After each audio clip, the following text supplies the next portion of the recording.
क्या पढ़ेंगे हम लोग? बौद्ध धर्म। जैन धर्म के बारे में बता सकता है कुछ थोड़ा बहुत?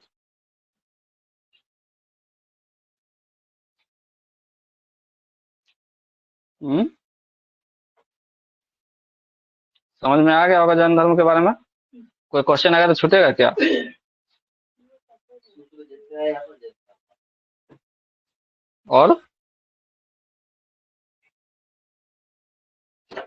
और क्या आएगा तो जैन धर्म में?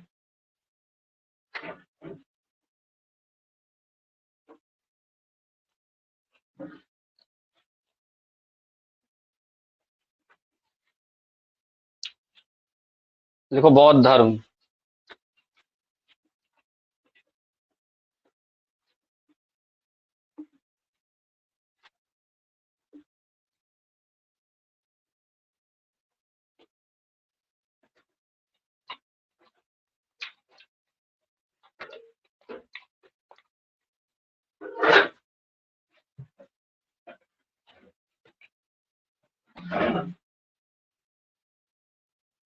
लिख लिया?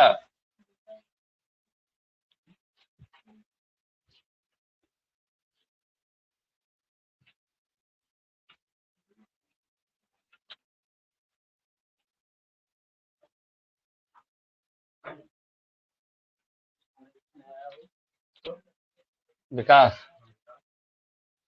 उसको प्रॉब्लम हुआ होगा कुछ।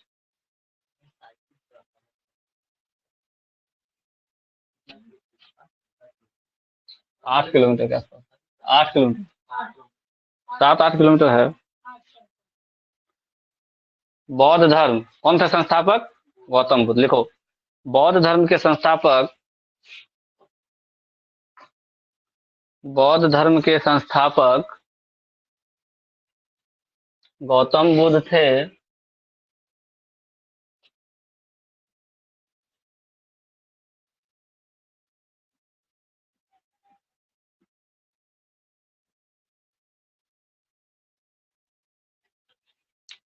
बौद्ध धर्म के संस्थापक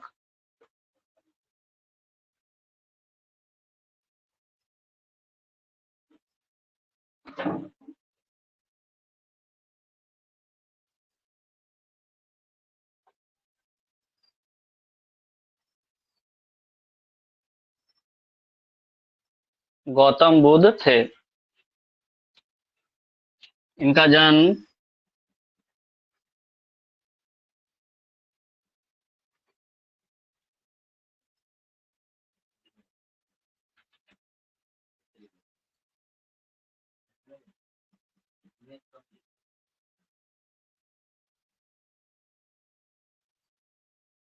गौतम बुद्ध का जन्म कब हुआ था जी? लिखो, गौतम बुद्ध का जन्म नेपाल के लुम्बिनी ग्राम में, नेपाल के लुम्बिनी ग्राम में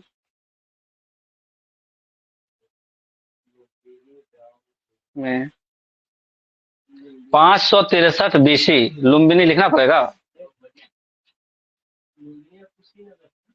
वहां तो मरे थे। लुम्बिनी कहाँ है? नेपाल में है। लेकिन कभी कभी लुम्बिनी ऑप्शन नहीं दे करके कपिल वस्तु ऑप्शन दे देगा। कपिल वस्तु, हाँ वो लुम्बिनी ग्राम था। कभी कभी कपिल वस्तु ऑप्शन दे देगा। में 563 बीसी में हुआ था। हम्म,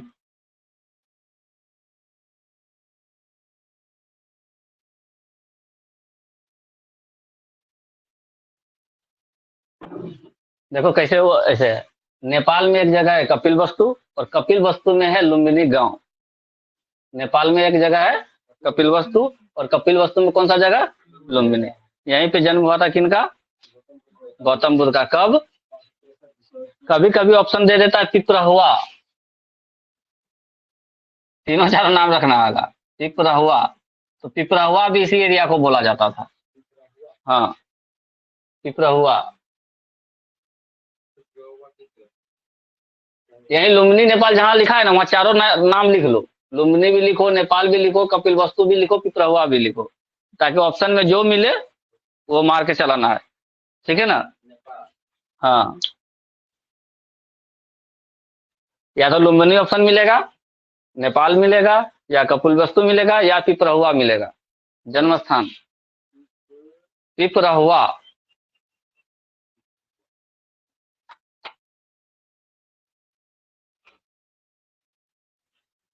देखो, गौतम बुद्ध के पिता का नाम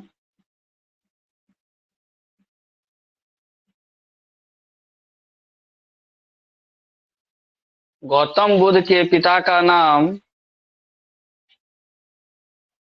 शुद्धोधन था। पिता का नाम क्या था? शुद्धोधन था। तथा माता का नाम तथा माता का नाम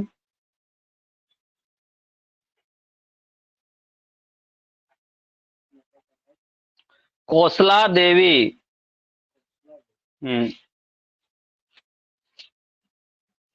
कहीं कहीं महाकौशला देवी लिखता है, कहीं कहीं कौशला देवी लिखा है। महाकौशला देवी ऐसे लिख दो, महाकौशला देवी। कौशला देवी या महाकौशला देवी, ऑप्शन जो भी मिले मार देना। क्या था नाम उसके माता का?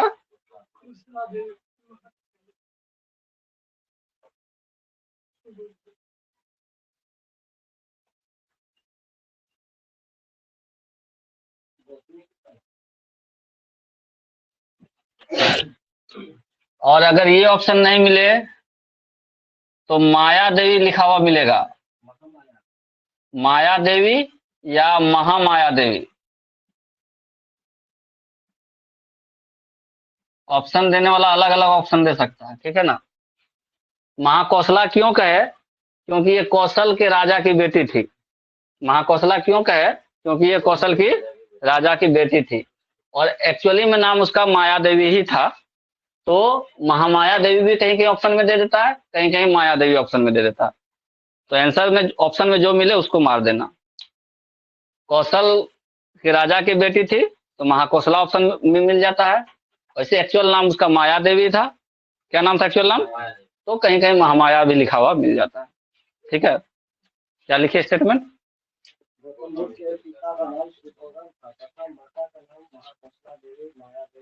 महामाया। तो माया देवी ही मेन लिख याद करके चलना है, ठीक है? माया देवी। और कहाँ की थी ये? कौशल कौशल राज की, कौशल के राजा की पुत्री थी।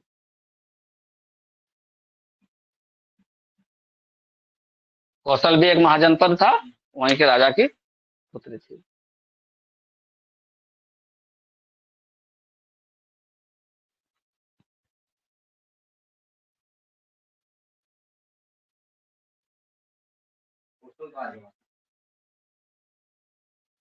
कौशल नाम बोलता है ना, इसीलिए उसको बोल देते हैं कौशल राजवंश।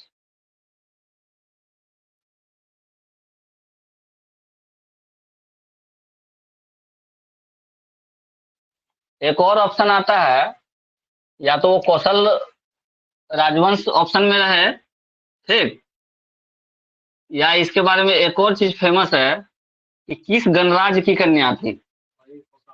नहीं, गणराज्य पूछेगा तो कोलिया गणराज्य। कोली या कोलिया? कोलिय गणराज्य। इसकी माता के बारे में 3-4 पॉइंट याद रखना है। कोलिय गणराज्य की कन्या। हाँ, कन्या। हम्म नाम क्या? माया देवी। नाम क्या? माया देवी। लेकिन कहीं कहीं मिल जाता है महाकौशला, क्योंकि कौशल की थी, ठीक है? कौशल राजवंश के राजा की पुत्री थी। और अगर पूछे तो कोलिया गणराज्य की कन्या थी। कहीं कहीं कोलिय गणराज्य भी मिल जाएगा ऑप्शन में। क्या मिलेगा? कोलिय गणराज्य या कोलिया गणराज्य मिले तो वही बात मारना। माँ के बारे में हो गया, पिता के बारे में हो गया कि सुधोधन था। ठीक है, अब नेक्स्ट लिखो। हम बता रहे हैं। गौतम बुद्ध की माता माया देवी का निधन, गौतम बुद्ध की माता माया देवी का निधन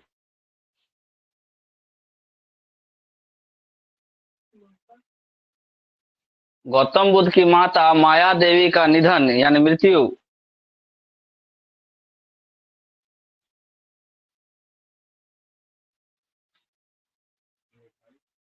सिद्धार्थ के बचपन में ही हो गया था।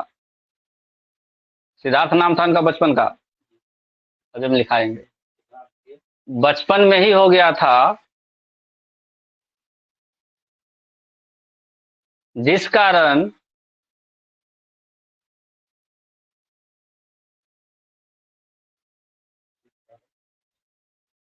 सिद्धार्थ का लालन पालन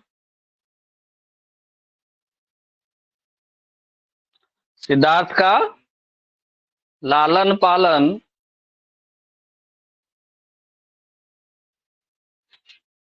उसकी विमाता, कहेंगे मौसी लिखा हुआ मिलेगा, विमाता या मौसी, उसकी विमाता महाप्रजापति गौतमी ने किया था। लालन पालन किसने किया किया?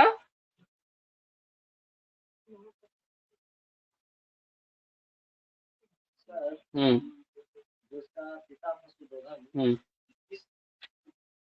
कपिल वस्तु का था, किस वंश का था ना, वो अभी आएगा।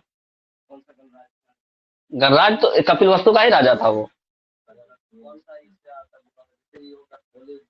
हाँ वो शक बोलते हैं, शक्य, शाक्य मुनि। शाक्य मुनि बाद में जब वो शक वंश नाम पड़ा इसलिए क्योंकि वो शक वंश का था। अभी हम लिखाएंगे उसी को। शाक्य मुनि क्यों पड़े? क्योंकि उस जो कपिल वस्तु का जो शाक्य वंश था उसका वो पुत्र था। तो हम बताएंगे, अभी लिखवाएंगे। क्या लिखा है अभी? इसकी माता माया देवी का जो निधन है वो बचपन में ही हो गया, जिस कारण उसका जो लालन पालन किसने किया? उसकी विमाता या मौसी महाप्रजापति गौतमी ने किया था। एक्चुअली मुझे नहीं लगता इसका नाम गौतमी रहा होगा, क्योंकि गौतम बुद्ध नाम पड़ा तो सब उसका नाम रख दिया गौतमी। एक्चुअल नाम हमको नहीं लगता है कि इसका शुरू में गौतमी ही रहा होगा, गौतम से गौतमी मतलब बाद में रखा गया। ठीक है, अगला स्टेटमेंट लिखो। गौतम बुद्ध की पत्नी का नाम, गौतम बुद्ध की पत्नी का नाम क्या था? यशोधरा। गौतम बुद्ध की पत्नी का नाम यशोधरा था। यशोधरा था तथा पुत्र का नाम राहुल था। पुत्र का नाम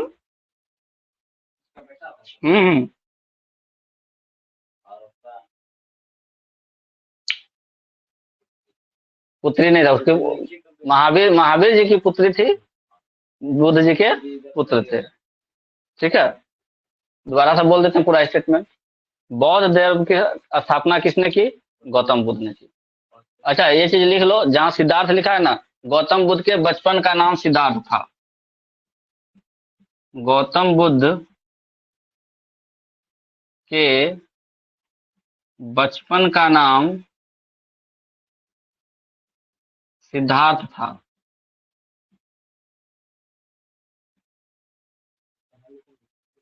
कहीं लिख लो ना, उसे क्या लिखा। और लिखो, गौतम बुद्ध का जन्म शाक्य कुल में हुआ था। गौतम बुद्ध का जन्म कौन कुल में हुआ था? शाक्य कुल। गौतम बुद्ध का जन्म शाक्य कुल में हुआ था, यानी इसके जो पिता थे किस कुल के थे? शाक्य कुल के थे, और इसीलिए बाद में चल करके इनका नाम शाक्य मुनि पड़ा था। शाक्य कुल, हाँ, कास्ट एक होता है शाक्य। गौतम बुद्ध का जन्म किस कुल में हुआ था? तो साक्य कुल में हुआ था। ये तो जन्म से रिलेटेड बात हो गया, ठीक है।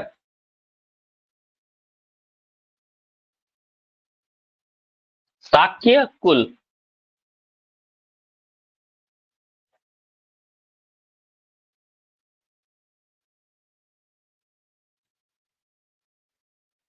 बौद्ध धर्म का संस्थापक गौतम बुद्ध। गौतम बुद्ध का जन्म लुम्बिनी गांव बोले, कपिलवस्तु का लुम्बिनी गांव बोले, पिपराहुआ बोले, बात बराबर, जो ऑप्शन मिल रहा है मार के चलाना है, ठीक है। उसके पिता का नाम अच्छा, गौतम बुद्ध का जन्म बीसी, बीसी मानना है, 563 बीसी। हाँ, 563 बीसी। बीसी मतलब क्या? ईसा पूर्व, ईसा पूर्व, ईसा के जन्म से पहले रहेगा। बीसी एकदम रहेगा, बीसी नहीं रहेगा तो अगर कहीं बीसी नहीं लिखा रहा है इसका मतलब 563 साल बोल रहा है वो, तो हाँ, तो ईसा पूर्व लिख दिए, तो ईसा पूर्व, या तो 563 बीसी रहेगा या फिर वो ईसा पूर्व रहेगा। अक्सर ईसा पूर्व लोग लिखने में सोचता है, ईसा पूर्व नहीं लिखता, वो बीसी लिख देता है। हम जितना भी क्वेश्चन देखे हैं उसमें 563 बीसी ही लिखा हुआ। और वो लोग जब क्वेश्चन बनाता है ना, तो लोगों को भी पता है कि किस तरह से लड़का पढ़ा है, उसको शिक्षक कैसा पढ़ाया है, तो सब बीसी बीसी पढ़ाया है तो बीसी लिख देता है ऑप्शन में, ठीक है। क्या बोले? गौतम बुद्ध का जन्म 563 बीसी में हुआ। कहाँ? तो ऑप्शन में मिल सकता है लुम्बिनी, ऑप्शन में मिल सकता है नेपाल, ऑप्शन में मिल सकता है पिपराहुआ, ऑप्शन में मिल सकता है कपिलवस्तु। और कपिलवस्तु में जिस घर में जन्म हुआ वो शाक्य कुल का था। वो कौन से कुल का था? शाक्य कुल का था। यानी उसके जो पिता थे सुधोधन, वो किस कुल के थे? शाक्य कुल के थे। माता का नाम क्या था? माया देवी आता है ज्यादातर ऑप्शन में, माया देवी। कहीं कहीं जगह मिलेगा महामाया या महाकौशला, ठीक है। कौशला इसलिए बोल देता है कोई लोग कि कौशल नरेश की बेटी थी। उसका इसका एक और चीज हो सकता है कि कौशल राजवंश तो ही है। अगर गणराज पूछे तो कोलीय गणराज या कोलिया गणराज लिखा हुआ मिलता है। कौन से गणराज की पुत्री थी? कोलीय गणराज या कोलिया गणराज की पुत्री थी। कौन? उसकी माता, ठीक है। राजा का शादी राजे के साथ होता है, युवराज का शादी राजकुमारी के साथ होता है कि नहीं होता है? तो अगर सुधोधन अपने कुल में श्रेष्ठ व्यक्ति था, यहाँ कहीं का, वहां कपिलवस्तु का वो राजा के कुल का था, तो उसका शादी भी उसी तरह से हुआ। तो कौन से गणराज की? कोलिय गणराज की, कौशल राजवंश की पुत्री इसकी, ठीक है। क्या नाम था? माया देवी। अब जब जन्म हुआ तो जन्म के कुछ दिनों के बाद ही इसकी माता का देहांत हो गया। किसका? माया देवी का। माया देवी का देहांत जल्दी हो गया, बचपन में ही हो गया। और कुछ लोग तो बोल रहा है कि छठियार से पहले हो गया, मतलब छठी का दूध भी वो नहीं पिला पाई थी। अब बाकी उतना तो कोई देखने नहीं गया, मतलब बचपन में ही हो गया, ठीक। अब उतना छोटा बच्चा को तो देखभाल के लिए जरूरत है माँ का। तो एक एक का नाम है महाप्रजापति गौतमी, जो उसकी विमाता कहलाती है। कोई कोई उसको मौसी बोल देता है कि मौसी ही थी, मतलब जो माया देवी थी उसकी बहन ही थी। तो अब जो भी सही बात हो, बहन होगी तभी तो मौसी कहलाई। और ऐसा अक्सर होता है, पहले के समय में भी होता था कि जब कोई लड़की मर जाती थी और उसकी छोटी बहन अगर है तो उसको रख दिया जाता था और या उससे शादी करवा दिया जाता था, ठीक है। तो विमाता बोले या मौसी बोले, विमाता बोले या मौसी बोले, ऑप्शन में मार के चलाना है। कौन थी? महाप्रजापति गौतमी। और महाप्रजापति गौतमी ही थी जो आगे चल करके पहली शिष्या बनी थी गौतम बुद्ध की, वो आगे आएगा। अब पत्नी उनकी जब समय हुआ, 12-14 वर्ष की अवस्था हुआ, तो इनके बारे में एक कहानी प्रसिद्ध है नरेश, कि जब इनका कुंडली बनाया गया, किसका? गौतम बुद्ध का। तो ऋषि मुनि लोग कुंडली बनाते हैं, तो कुंडली बनाए, कुंडली बना करके लोग चले गए भोजन करने के लिए, ठीक है। तो भोजन करने के लिए गए, फिर जब आए तो उसके पिता ने पूछा कि आपका बेटा क्या बनेगा। उसका पिता पूछा कि मेरा बेटा क्या बन सकता है, तो बोला दो ही ऑप्शन है, या तो बहुत बड़ा चक्रवर्ती राजा बनेगा, या तो फिर सिद्ध महात्मा बन जाएगा। या तो चक्रवर्ती राजा बनेगा या फिर महात्मा बन जाएगा। बोला वाह, अब क्या करेंगे? तो इसका जल्दी शादी करवा दिया कि भाई इसी मोहमाया में रहे, ठीक है। शादी हुआ इसका 12-14 वर्ष की अवस्था में। पत्नी भी सुंदर थी, कौन? यशोधरा। उससे एक पुत्र की भी प्राप्ति हो गई, एक पुत्र की प्राप्ति होगी, कौन? राहुल। अब वहां से कहानी आगे चलता है। तो इसको इस तरह से रखा गया था गौतम बुद्ध को कि बाहर का माहौल देखने नहीं दिया जाता था। जैसे बाहर का माहौल देखेगा तो ये माइंड चेंज हो सकता है, ऋषि मुनि बन सकता है। तो उसको घर में ही इस तरह का व्यवस्था दिया गया था कि घर से बाहर नहीं निकलता था, और सांसारिक जीवन में लाने के लिए तुरंत शादी भी कर दिया। ठीक है, इतना तक तो ठीक है। 29 साल तक वो घर के अंदर रहा, आसपास बाहर भी नहीं निकलता था, राजकाज भी देखने को नहीं जाता था। तो बहुत दिन जब हो गया था, अब उसके पिता को ये लगने लगा कि अब गृहस्थ इसका जीवन बस गया है, छोड़ो हटाओ। तो थोड़ा उसको लूज करना शुरू किया। चलो राजा आगे तो राजा बनेगा, एक वो बेटे है, अगर नहीं राजकाज देखेगा, दुनियादारी नहीं देखेगा तो कैसे सीखेगा? तो थोड़ा सा लूज किया। तो लूज किया, इसको बोला गया कि भाई थोड़ा देश दुनिया दिखाओ। तो उसका जो रथ का चलाने वाला था उसको बोला कि तो अगर बोले कि थोड़ा देखने का मन करता है तो ले जाना, अब उतना टाइट नहीं रखना है। तो संजोग ऐसा हुआ कि एक दिन ये बोला गौतम बुद्ध कि हमको थोड़ा दिखाया नहीं, चलिए बगीचा बगीचा। जाने लगा, तो जब जा रहा था तो उसको 4 चीज दिखाई दिया। क्या क्या दिखाई दिया? वृद्ध व्यक्ति, रोगी व्यक्ति, शव और सन्यासी।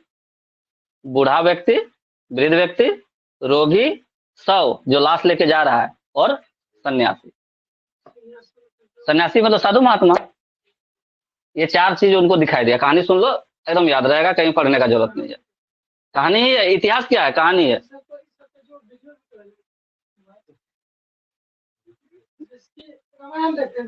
हाँ, गौतम बुद्ध का भी कहानी पे बहुत बहुत वीडियो बना हुआ है। हाँ, बहुत वीडियो बना हुआ है। अब क्या हुआ कि जब 29 वर्ष की अवस्था हुई तो उसको थोड़ा सा लूज किया गया, और जैसे ही लूज किया और पहला ही दिन निकला, कहाँ? राज्य से, अपना घर से बाहर। 4 चीज उसको दिख गया। क्या क्या दिखा? एक क्वेश्चन आता है, क्या 4 चीज दिखा था? सबसे पहले वृद्ध व्यक्ति, रोगी, तीसरा शव, लाश ले जाते हुए शव, चौथा सन्यासी। तो जब जो रथ चला रहा था उससे पूछा, पहला आदमी जो दिखा, क्या दिखा था? बूढ़ा। बोला कि ये कौन है? सोचो कि वो बूढ़ा व्यक्ति भी नहीं देखा था। 29 साल की अवस्था तक वो बूढ़ा व्यक्ति भी नहीं देखा था। वो ऐसा जगह पे उसको ऐसा सेफ रखा गया था ताकि वो संसारिकता में रहे, ऋषि मुनि नहीं बने। क्यों? क्योंकि घोषणा हो गया था कि 2 ही चीज बन सकता है, या तो चक्रवर्ती सम्राट बनेगा और नहीं तो सन्यासी बनेगा, ऋषि मुनि बनेगा। रथ वाला बोला कि इसको वृद्ध कहते हैं महाराज। क्या कहते हैं? वृद्ध। ये वृद्ध क्या होता है? बोलता है जब शरीर, जो आपकी अवस्था है जवानी की, ये अवस्था जब ढल जाएगी तो आप, और अगर आप जीवित रह गए उस अवस्था तक, मतलब 70-80 साल जो भी उम्र होता है, 60 साल के बाद, तो उस व्यक्ति को वृद्ध व्यक्ति बोला जाता है।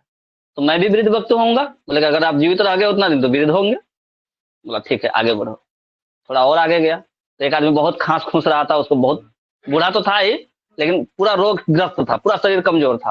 बोला ये कौन है? तो बोलता है इसको रोगी कहते हैं। तो रोगी मतलब इसको बहुत सारा बीमारी हो गया, इलाज हो रहा है लेकिन ठीक नहीं हो रहा है।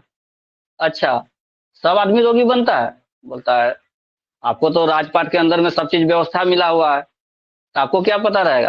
लेकिन घर से बाहर जिसको ठीक से खाना नहीं मिलता है, ठीक ढंग से काम नहीं कर पाता है, तो रोगग्रस्त हो जाता है। शरीर में बहुत सारी पीड़ाएं होती है, बहुत सारा कष्ट होता है। बोला मुझे भी कष्ट हो सकता है। बोला हाँ, एक अवस्था आती है जहाँ पे आदमी का शरीर का कोई अंग काम नहीं करने लगता है, तो वो रोगी हो जाता है। वो क्या हो जाता है?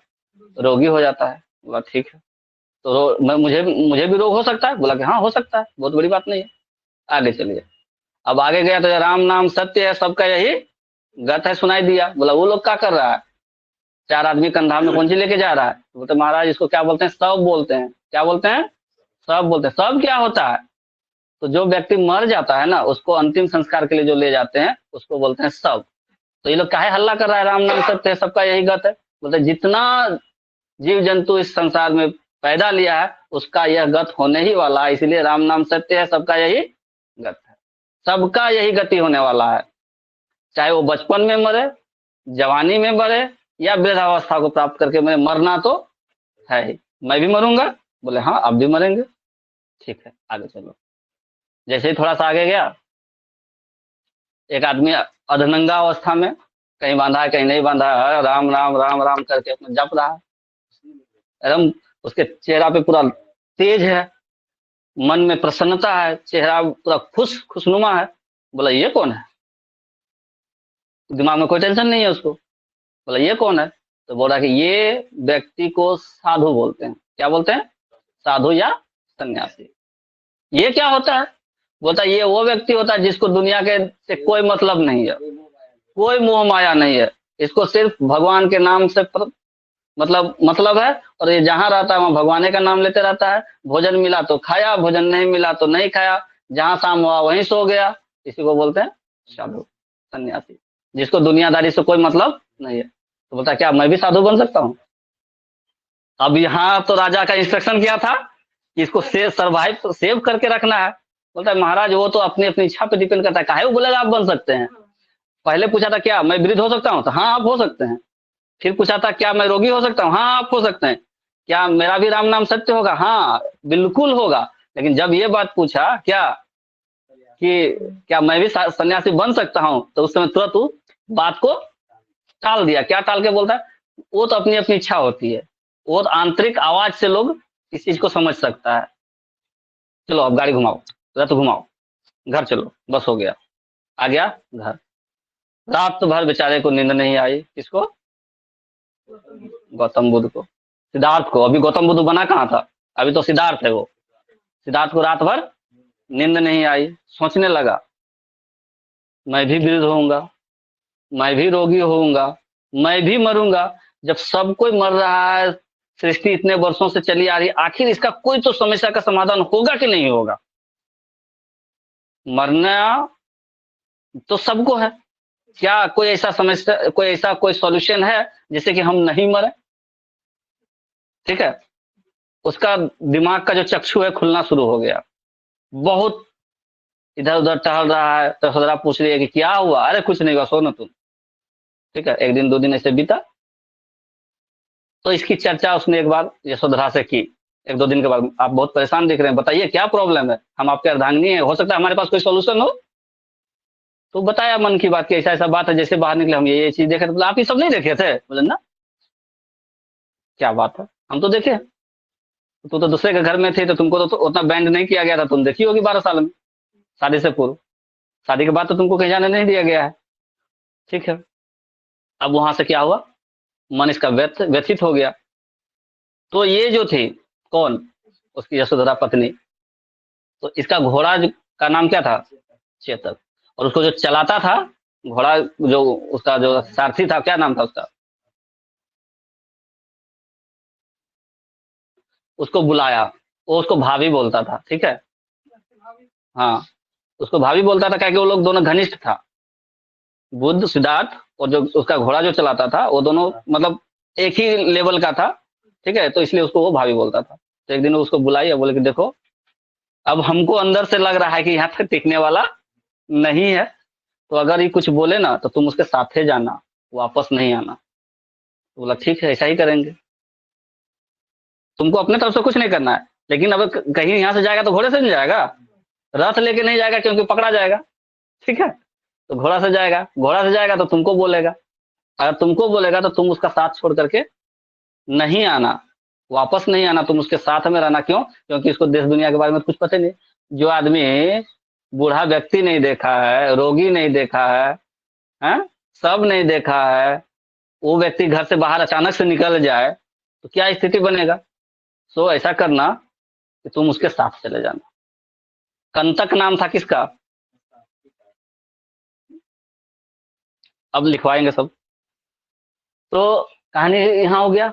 अब एक दिन रात में उठा, यशोधरा को देखा चुपचाप, राहुल को देखा चुपचाप, बहुत गंभीरता से देखा, बहुत सोच समझ के देखा। अब हम इसके बाद ये सबको शायद देख भी पाए या नहीं देख पाए, क्योंकि मन में एकदम निश्चय कर लिया था कि अब हमको नहीं, मोह माया से नहीं, वो ये जानता ही नहीं कि मोह माया क्या है। वो ये कह रहा है कि हमको इस चीज का पता लगाना है कि क्या मृत्यु का कोई सॉल्यूशन है।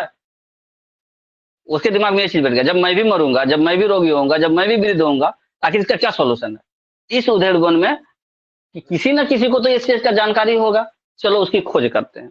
खोजने की दृष्टि से निकला, कि कोई आदमी ऐसा मिले जो हमको इस सब चीज का सोल्यूशन बता दे। तो बुलाया अपना किसको,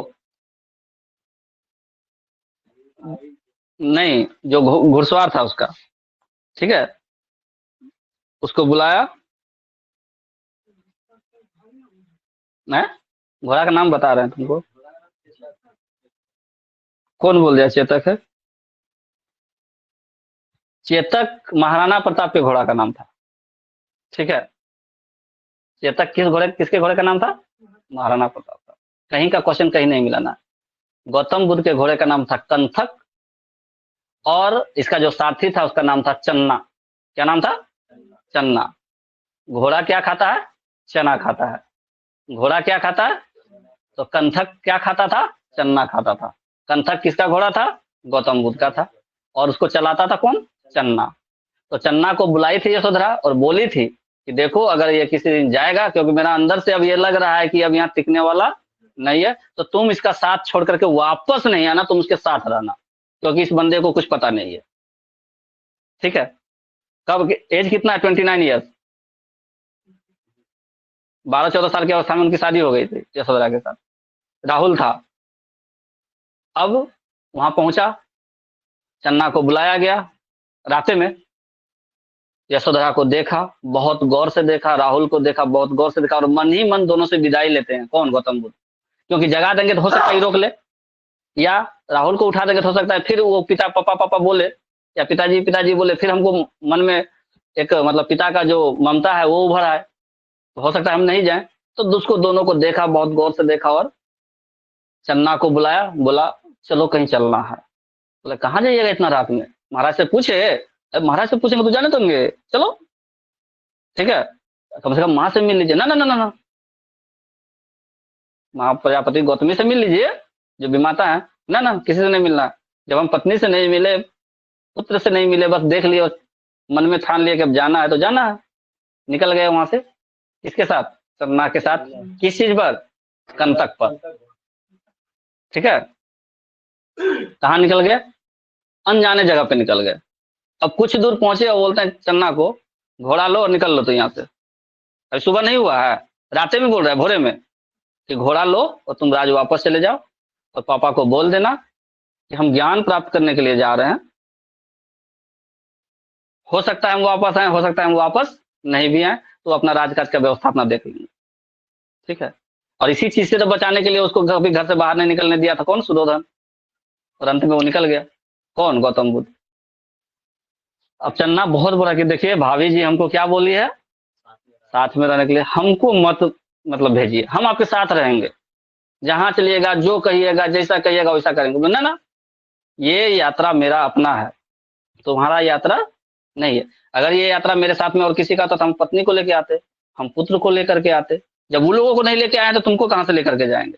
तुम चुपचाप, मेरा आदेश है, तुम वापस जाओ और पापा को बोल देना भाई कि हम कहीं भी रहेंगे, ठीक रहेंगे, हम एक चीज का खोज करने जा रहे हैं, वो खोज की प्राप्ति होगी तो एक बार जरूर आपसे मिलने आऊंगा, एक बार जरूर आपसे मिलने आऊंगा। और यशोधरा को भी ये बात बोल देना कि वो एक बार जरूर आएगा, ठीक है। एक ही बार आएंगे, ये भी नहीं बोला था कि 2 बार 3 बार आएंगे, एक बार। अगर मेरा लक्ष्य का प्राप्ति हो जाएगा तो मैं एक बार मिलने जरूर आऊंगा, ठीक है। और इसी में वो लोग रहेगा। अब क्या करता हूँ, चन्ना तो खैर भाई आदेश का पालन करना था, वो वापस आ गया। अब यशोधरा सुबह में खोजी, तब तक मैं चन्ना वापस आया। बोला क्या हुआ था? ऐसा ऐसा बात है। बोला ठीक है, जाने दो। वो तो हमको पहले ही पता था, इसलिए तो हम तुमको बताए थे कि अब यहाँ भी रखने वाला नहीं है, इसका मन अशांत हो गया, जब तक मन को शांति मिलेगा नहीं, ये बंदा यहाँ रहेगा नहीं। चल गया। अब उधर का कहानी उधर रह गया। गौतम बुद्ध इधर अपना काम में निकल गए। जाते जाते जाते जाते एक जगह पहुंचे, एक कुटिया था। उस कुटिया में अलार कलाम नाम के एक व्यक्ति रहते थे। कौन? अलार कलाम। तो बोले प्रणाम उन्नाम, क्या खाना पीना वहां मिला? तो बोला कि ऐसा ऐसा बात है, हम आपका शिष्य बनना चाहते हैं। बोला ऐसे शिष्य बना लें तुमको? पहले सेवा साध करो, देखेंगे क्या है नहीं है, तुम एलिजिबल हो कि नहीं हो, तब शिष्य बनाएंगे। कैसे शिष्य बना लें? बेचारा वहां रहने लगा। घोड़ा सा वहाँ अश्वशाला हर जगह होता था उस समय, तो उसको अश्वशाला में ही ड्यूटी दे दिया कि जाओ घोड़ा का सेवा करो। तब उसको कंटक का याद आने लगा। कंटक उसका बहुत प्यारा घोड़ा था, तो वहां के घोड़ा को ही कंटक समझ के उसको बहुत लाड़ प्यार से उसको रखता था। लेकिन बार बार उसको याद आने लगता था कंतक का याद आवे तो यशोधरा याद आवे, यशोधरा याद आवे तो राहुल याद आवे, राहुल याद आवे तो बाप याद आवे, बाप याद आवे तो पूरा राज्य याद आवे। बोला ना, यहाँ मेरा काम नहीं चलेगा, ये तो बार बार याद आ रहा है हमको दूसरा चीज का, है ना। तो उससे पूछा, थोड़ा दिन सेवा हुआ किया, बोला आप मुझे कुछ शिक्षा दे दीजिए, हम यहाँ से जाना चाहते हैं। तो उसने उसको जो भी था योग का शिक्षा दिया। किस चीज का? योग का, कि कैसे साधना करना चाहिए। वहां से निकल गया। फिर अगला गुरु गया, साब कमीर नाम है, साब कमीर, उनके पास गया तो सांख्य दर्शन का उसको शिक्षा दे दिया। ये दो गुरु का नाम का चर्चा चलता है, साब कमीर, नहीं साब कमीर नहीं, क्या नाम था सेकंड गुरु का, क्या नाम था? साब कमीर नहीं नाम, साब कमीर तो वो अध्यक्षता किया था। सेकंड गुरु अलार कलाम, उद्रक रामपुत्र, उद्रक रामपुत्र किसके पास गया था पहले? अलार कलाम के पास। अलार कलाम से उनके पास जो शिक्षा था वो लिए और आगे निकल गए। क्यों? क्योंकि वहां याद आने लगा था उसको, कंतक याद आने लगा थी, यशोधरा, राहुल। वहां को जगह को छोड़े, कहाँ पहुंच गए? उद्रक रामपुत्र के पास। उद्रक रामपुत्र से उन्होंने शिक्षा प्राप्त की। ठीक है, किससे? उद्रक रामपुत्र। और वहां से जाते जाते जाते जाते पहुंच गए बोध गया। कहाँ पहुंच गए? बोध गया में निरंजना एक नदी है, उसके किनारे पर पीपल का एक वृक्ष था, उसी जगह वो ध्यान लगा करके बैठ गया। नेपाल से कहाँ पहुंच गया? बोध गया। ठीक है, नेपाल से कहाँ पहुंच गए? बोध गया, बिहार। और इस बीच में किन लोगों के बीच रहे? अलार कलाम और उद्रक रामपुत्र, इन दोनों से अलग अलग शिक्षा प्राप्त किया। तो प्रथम गुरु कौन? अलार कलाम। दूसरा गुरु कौन? उद्रक रामपुत्र। आगे आए, कहाँ पहुंचे? बोध गया। बोध गया में कहा? तो निरंजना नदी के किनारे। कहा? निरंजना नदी के किनारे। निरंजना नदी के किनारे कौन सा वृक्ष? पीपल का वृक्ष। उसके अंदर में बैठ करके, उसके नीचे बैठ करके ध्यान में भंग हो गए। ध्यान करते करते करते 6 वर्ष का कठोर तपस्या किया। कितना वर्ष का? वो कितना वर्ष का? महावीर जी कितना वर्ष किए थे? 12 वर्ष। किस अवस्था में वो घर से निकले थे? वो 30 वर्ष में निकले थे, शिक्षा प्राप्त हुआ था। वो 30 वर्ष में निकले थे, 12 वर्ष तपस्या किया तो उनको कैवल्य प्राप्ति हुआ था। ये 29 वर्ष की अवस्था में घर से निकले। किस अवस्था में निकले? 29 वर्ष की अवस्था में घर से निकले और 6 वर्ष का कठोर तपस्या किए और इनको ज्ञान का प्राप्ति हो गया, बौद्धित्व की प्राप्ति हो गई। किसी की प्राप्ति हो गई? बौद्धित्व की प्राप्ति हो गई।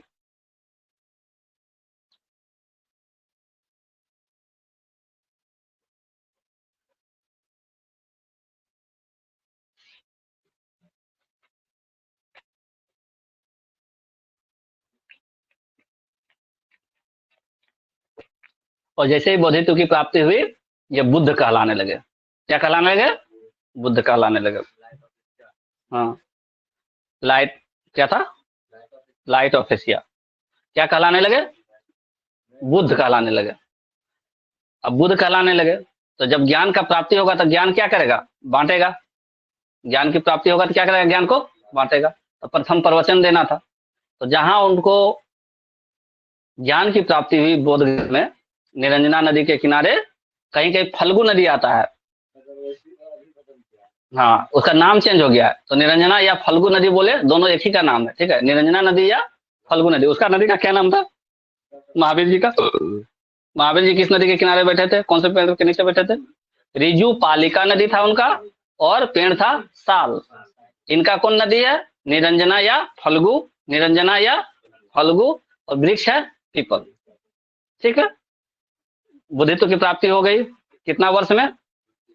29 में तो घर से निकला था। हाँ, 35 वर्ष की अवस्था में। ठीक है ना, 35-36 वर्ष की अवस्था में उनको बुद्धित्व की प्राप्ति हो गई। अब बोध गया में रुके थे, फिर वहां से वो निकल गए। कहाँ से? निरंजना नदी के किनारे से वो आगे बढ़ गए। आगे बढ़ गए, यूपी में है सारनाथ एक जगह। कौन सा जगह है? सारनाथ। वहां पे बैठे तो तब तक जब आदमी के पास ज्ञान बढ़ जाता है ना, तो आदमी आसपास का लोग उनके बारे में सुनने लगता है, समझने लगता है। तो जब सारनाथ पहुंचे तो वहां एक जगह बैठे और उन्होंने अपना प्रथम प्रवचन दे दिया। पहला क्वेश्चन यहाँ से फिर आ गया कि गौतम बुद्ध का प्रथम प्रवचन कहाँ हुआ था? उसी तरह से महावीर का प्रथम प्रवचन कहाँ हुआ था? महावीर जी का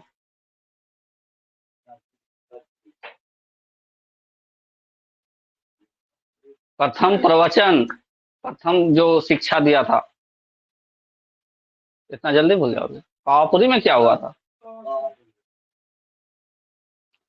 तो इन्होंने सारनाथ में क्या दे दिया, प्रथम प्रवचन दिया। तो प्रथम प्रवचन से क्वेश्चन आता है। देखो प्रथम और अंतिम हर चीज का इंपॉर्टेंट होता है, प्रथम और अंतिम। प्रथम राजा कौन था, उसका अंतिम राजा कौन था, कोई भी वंश में। प्रथम प्रथम जो संस्था का स्थापना किया, राजवंश का स्थापना किया, और अंतिम जिसको मार के चाहे हटा करके दूसरा राजा बना।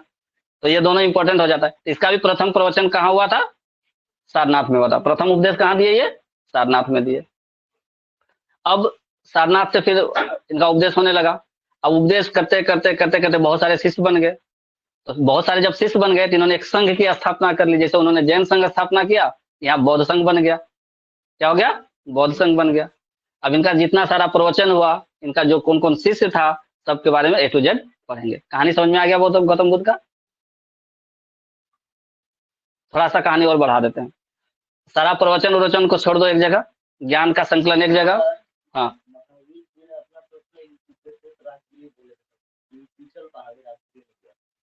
हाँ, विपुचल पहाड़ी में दिया था, राजगिरी स्थापना किया था। पावापुरी एक दूसरा जगह है जो कि गौतम महावीर जी से संबंधित है, जैन धर्म से संबंधित है। और जो प्रथम प्रवचन दिया था महावीर जी ने, वो विपुचल पहाड़ी में दिया था, जो कहाँ है, राजगिरी में है। और इन्होंने जो प्रथम प्रवचन दिया, किसने, सारनाथ में दिया, किसने, गौतम बुद्ध ने। अब बीच में जितना भी घटना हुआ सबको छोड़ दो, जैन संघ बना, ऐसे हुआ वैसे हुआ। इन्होंने बहुत कड़ा नियम रखा था। कुछ नियम है इसका। इसके जो साहित्य थे उसको पिटक बोले, साहित्य को क्या बोले, पिटक बोले। पिटक, उसमें सूत्र बोलते थे, इसमें पिटक बोलते थे। 3 पिटक बनाया, तो वो सब छोड़ दो।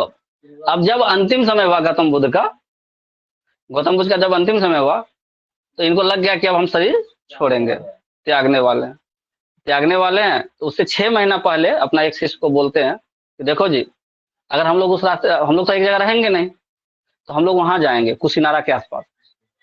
तो वहां ना एक मतलब निम्न कुल का, निम्न जाति का एक फलाना व्यक्ति है, ठीक है। तो अगर वहां पे कोई समस्या हो ना, तो तुम उसको तुरंत जाके बुला लाना।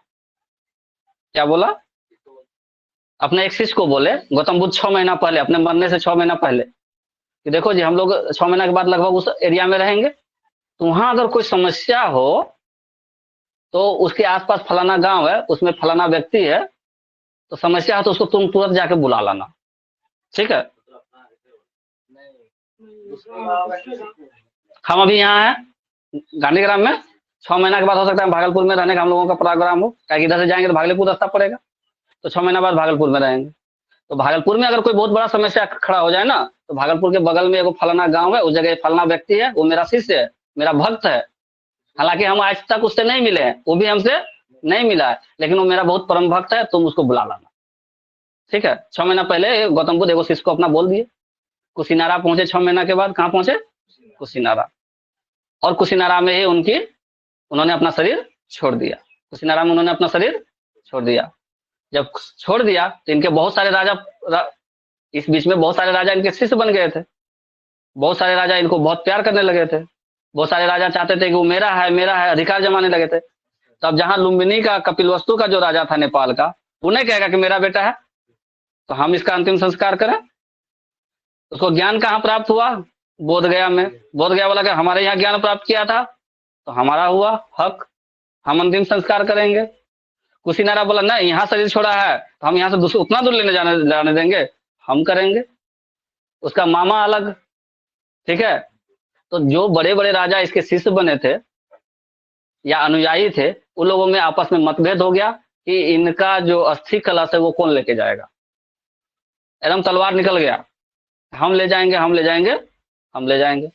मतभेद पूरा बढ़ गया।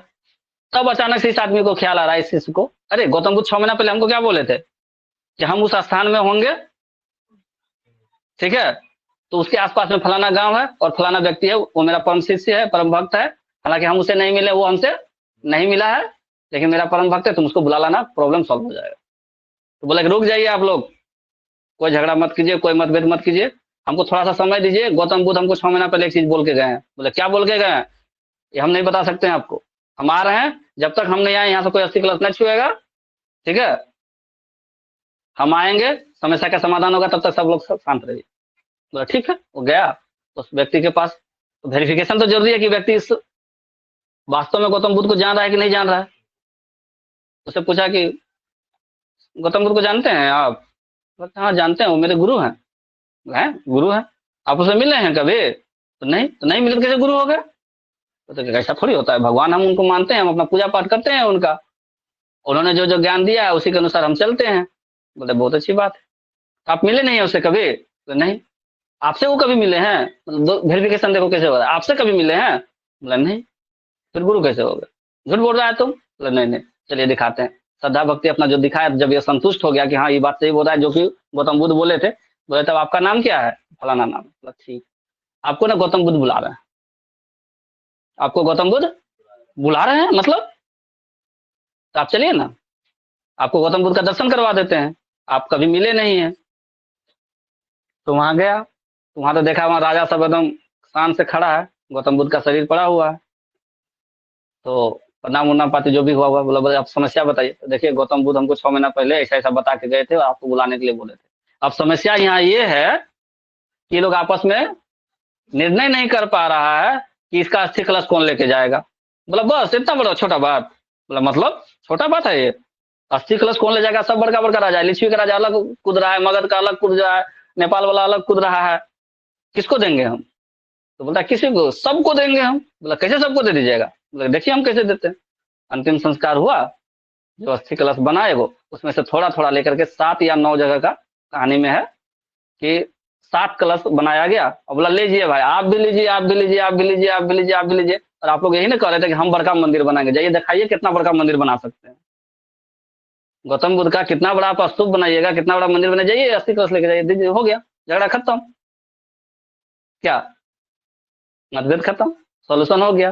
तो गौतम बुद्ध तो त्रिकालदर्शी थे, सब जान रहे थे कि हमको कहाँ क्या करना है नहीं करना है, और उसका ऑप्शन वहां बना करके वो रख के चले गए। ठीक है, तो कहानी समझ में आ गया। कहानी से क्वेश्चन क्या आ सकता है? गौतम बुद्ध का जन्म कहाँ हुआ था, कब हुआ था, माता का नाम, विमाता का नाम, पिता का नाम, पत्नी का नाम, पुत्र का नाम। इससे भी ज्यादा घोड़ा का नाम कंफ्यूजन में लोग चेतक मारता है। ठीक है, घोड़ा का नाम इसका क्या था? कंथक। और उसका सारथी का क्या नाम था? चन्ना। तो घोड़ा क्या खाता है? चना खाता है। घोड़ा क्या खाता है? कंथक क्या खाता था? चना खाता था। याद रहेगा, कंथक क्या खाता था? चना खाता था। अब जब इतनी सारी बातें हुई, तो जब घर छोड़ रहे थे गौतम बुद्ध 29 वर्ष की अवस्था में, जब घर छोड़ रहे थे तो ये किसी से परमिशन नहीं लिए थे। महावीर जी अपने बड़े भाई से परमिशन लिए थे, नंदीवर्धन से, लेकिन ये किसी से परमिशन नहीं लिए थे, ये चुपचाप अपना निकल लिए थे। तो घर छोड़ने का जो प्रक्रिया था उसको महाभिनिष्क्रमण कहा गया है बौद्ध धर्म में। क्या कहा गया है? महाभिनिष्क्रमण। मतलब बहुत बड़ा, महा मतलब बहुत बड़ा, और निष्क्रमण हो रहे हैं, यानी बाहर निकल रहे हैं, यहाँ से निष्कासित हो रहे हैं, निष्क्रमण। तो महाभिनिष्क्रमण जो शब्द है वो किससे संबंधित है? गृह त्याग से संबंधित है। किसका गृह त्याग? गौतम बुद्ध का गृह त्याग। गौतम बुद्ध ने जब गृह त्याग किया, घर छोड़ा, राज्य छोड़ा, तो बहुत बड़ा डिसीजन लेकर के छोड़ा था कि हम तभी आएंगे जब हमको ज्ञान की प्राप्ति हो जाएगी। तो ये बहुत बड़ा बात नहीं हो गया? हाँ गया था, एक बार गया था, जब बोला था तो एक बार गया था। हम का बहुत बात, बहुत बात, और हम कहानी उसका और बताएंगे, जब लिखवाएंगे ना तो बताएंगे। तो क्वेश्चन क्या आता है कि गौतम बुद्ध ने जब गृह त्याग किया तो उसको क्या बोलते हैं? तो क्या बोलते हैं उसको? महा महा सब कोई बोलो, बोलो बोलो तो नहीं याद होगा। महा महाभिनिष्क्रमण। अब घोड़ा पे जो जा रहा था, किस चीज पे? घोड़ा पे जो जा रहा था, तो घोड़ा को एक सिंबल दिया गया, एक प्रतीक बन गया। घोड़ा पे गया, कहां से गया? घर से गया। तो गृह त्याग जब कर रहा था तो किस चीज से कर रहा था? घोड़ा से। तो जहां भी बौद्ध धर्म में घोड़ा बना हुआ रहेगा उसका मतलब यह है, इसका अर्थ है गृह त्याग कर रहा है। क्या कर रहा है? गृह त्याग कर रहा है। महाभिनिष्क्रमण का क्या होता है? घर से निकलना, और उसका प्रतीक चिन्ह क्या बन गया? घोड़ा। गृह त्याग का प्रतीक चिन्ह क्या बन गया? घोड़ा।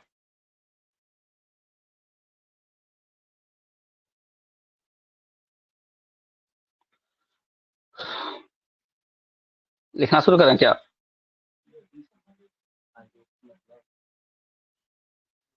कहानी हमको लग रहा है समझ में आ गया होगा, कहानी से बहुत आंसर मिल जाएगा, है ना।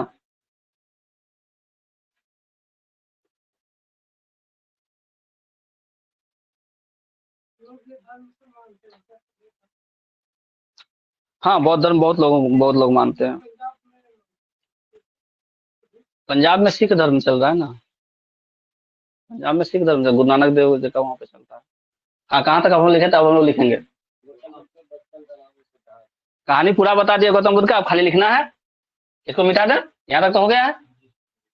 फोटो लेना है तो ले लो, फोटो ले लो। अच्छा रुको, इधर साइड में ही लिखते हैं, बोर्ड पूरा भर जाए एक बार तब फिर फोटो लेना। गौतम बुद्ध का जन्म हो चुका, कौन से कुल में हुआ है? शाक्य कुल में। नाम बचपन का? सिद्धार्थ। माता का नाम? महामाया या माया देवी? माया देवी याद रखना है। विमाता का नाम? महाप्रजापति गौतमी। पत्नी यशोधरा। पुत्र राहुल। पिता का नाम सुदोधन। ठीक। और कब जन्म हुआ? और जगह का नाम में सब नाम लिखना है, लुम्बिनी भी लिखना है, नेपाल भी लिखना है, कपिलवस्तु भी लिखना है, पिपरवावा भी लिखना है। जन्म हो गया। कपिलवस्तु राज का नाम हुआ, जिस एरिया का वो राजा था। राजा, राजा कहने का मतलब क्या? एक सरदार टाइप का नहीं होता है स्कूल का, पूरा शाक्य कुल का जो सरदार। राजा नहीं था वो कि पूरा राज ही नहीं था, शाक्य कुल का सरदार था वो। सुदोधन क्या था? शाक्य कुल का सरदार था, पूरा एक जो कुल है उसका सरदार था वो। तो राजा का ही टाइप का हुआ वो, एक तरह से वो राजा ही हुआ।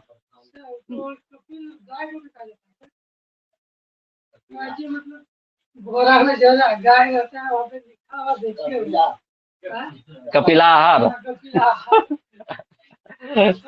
वो एक नाम दिया गया है।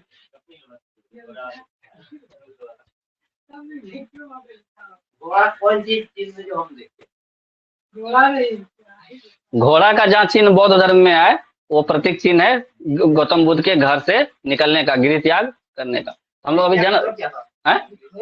गृह त्याग मतलब घर को छोड़ के चले जाना, और एकदम बहुत बड़ा डिसीजन लेके कि हम इस घर में तब तक नहीं आएंगे जब तक कि हमको ज्ञान की प्राप्ति नहीं हो जाए पूरा। हाँ, चेतक नाम भी है। जो पहले बजाज का एक गाड़ी आता था, उसका बजाज चेतक नाम नहीं था। 93 94 में हम लोग तो बहुत गाड़ी था, स्कूटर टाइप का था वो। नहीं, चेतक स्कूटर,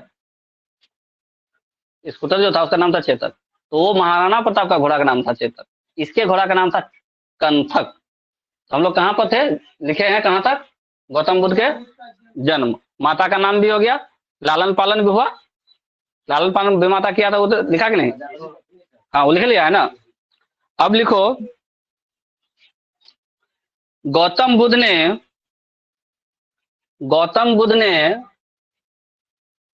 29 वर्ष की अवस्था में, गौतम बुद्ध ने 29 वर्ष की अवस्था में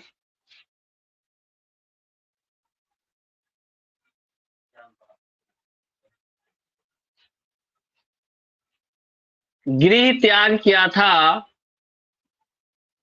गृह त्याग किया था जिसे बौद्ध धर्म में महाभिनिष्क्रमण कहा जाता है, जिसे बौद्ध धर्म में महाभिनिष्क्रमण कहा जाता है, जिसे बौद्ध धर्म में महाभिनिष्क्रमण कहा जाता है।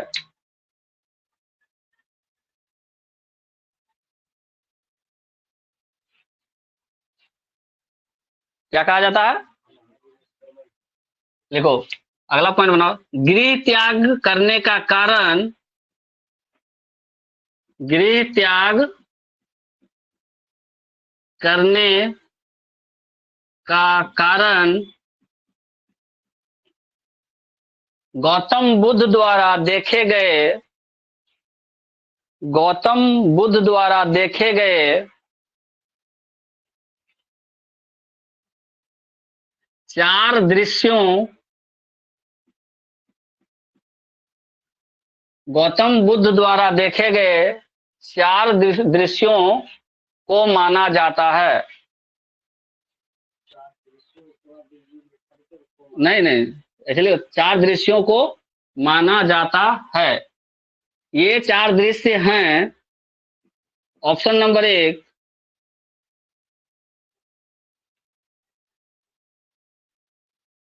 वृद्ध व्यक्ति। दृश्य में क्या क्या देखा वो? वृद्ध व्यक्ति को देखना। दूसरा क्या देखा था? खांसी नहीं, रोगी। रोगी लिखना है, रोगी शब्द मिलेगा, खांसी नहीं मिलेगा। रोगी को देखना। तीसरा दृश्य में क्या देखा था? जब रोगी रहता है तो बाद में क्या होगा? वो शव बन जाता है। शव को देखना मृत्यु के बाद, तो शव को देखा। और चौथा लास्ट में क्या देखा था? साधु या सन्यासी को देखना। तब तो वहीं लौट जाता। उस देखो, हर एक चीज के पीछे कारण है और हर एक चीज के पीछे। हाँ, तो 4 दृश्य कौन कौन से? वृद्ध व्यक्ति को देखना, रोगी को देखना, शव को देखना, साधु को देखना। इन 4 दृश्यों की वजह से उन्होंने क्या फैसला किया कि हम गृह त्याग करेंगे। और ये गृह त्याग करेंगे तो उसको बौद्ध धर्म में क्या कहा जाता है? महाविनिष्क्रमण। अब इस गृह त्याग का जो प्रतीक चिन्ह है, देखो, गृह त्याग का प्रतीक चिन्ह, गृह त्याग का प्रतीक चिन्ह घोड़ा है। गृह त्याग का प्रतीक चिन्ह घोड़ा है। तथा गौतम बुद्ध जिस घोड़े से घर से बाहर निकले थे, तथा गौतम बुद्ध जिस घोड़े से घर से बाहर निकले थे, उस घोड़ा का नाम कंथक था।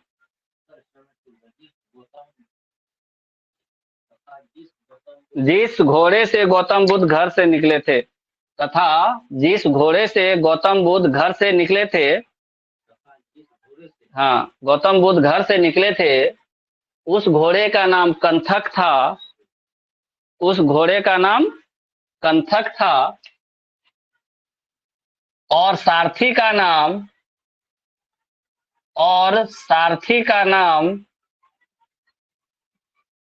क्या था?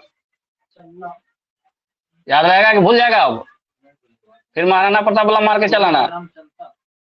घोड़े का नाम, यहाँ बोर्ड देखो ना जी, जब लिखता है तो तुम लोग नजर निकाल।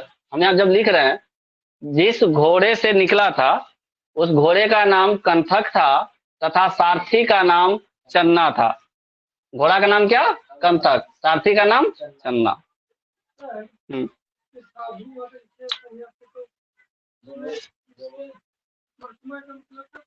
हाँ, महात्मा भी ऑप्शन दे देगा।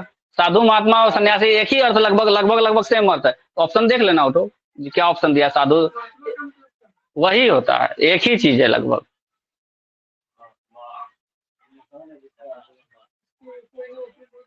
स्टेटमेंट पूरा हुआ नरेश? हाँ, घोड़ा था नहीं, घोड़ा को माना जाता है। प्रतीक चिन्ह को माना जाता है, था नहीं। गृह त्याग का प्रतीक चिन्ह घोड़ा को माना जाता है। तथा जिस घोड़े से गौतम बुद्ध घर से बाहर निकले थे, उस घोड़े का क्या नाम था? कंथक था। और जो घोड़ा चला रहा था सारथी, उसका क्या नाम था? क्या था? चन्ना। क्लियर हो गया? अब घोड़ा से निकल गया, कहाँ पहुंच गया? सबसे पहले अलार कलाम लिखो। आगे चलकर, नहीं, अगला पॉइंट बनाओ। आगे चलकर गौतम बुद्ध ने अपना प्रथम गुरु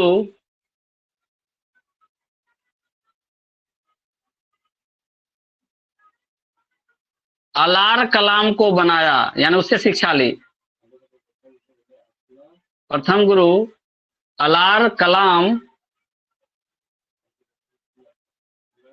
प्रथम गुरु अलार कलाम को बनाया।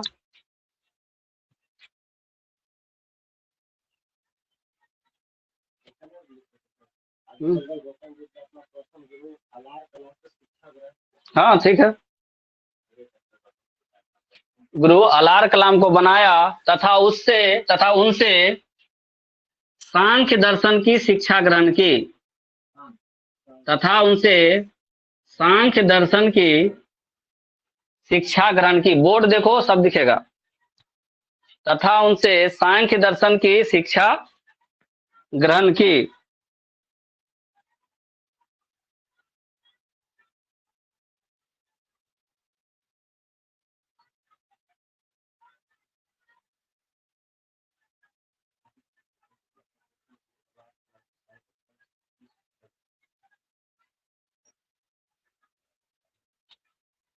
ये जो घटना हुआ अलार कलाम से मिलने का घटना, ये वैशाली के आसपास हुआ था। कहाँ? वैशाली के आसपास। अलार कलाम से वैशाली के आसपास मिला था। ठीक है।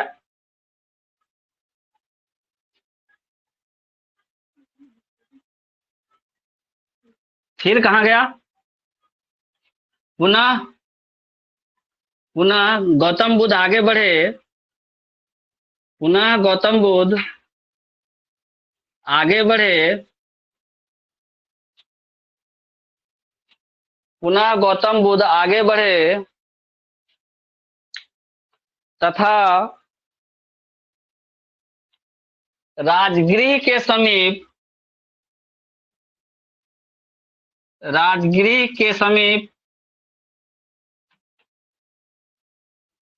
रुद्रक रामपुत्र से शिक्षा ग्रहण की। रुद्रक रामपुत्र से शिक्षा ग्रहण की। हाँ,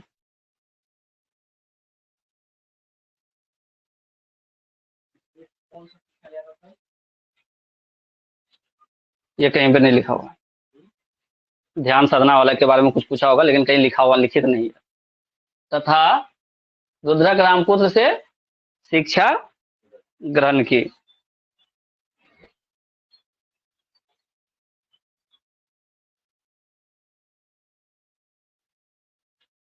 यही ध्यान साधना के बारे में उसको शिक्षा मिला होगा यहाँ पे। ठीक है ना, योग का शिक्षा।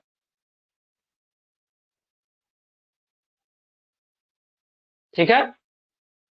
यानी ब्रैकेट में यहाँ लिखना कि रुद्रक रामपुत्र क्या थे? दूसरे गुरु थे। क्वेश्चन डायरेक्ट आता है कि उसका दूसरा गुरु कौन था और पहला गुरु कौन था।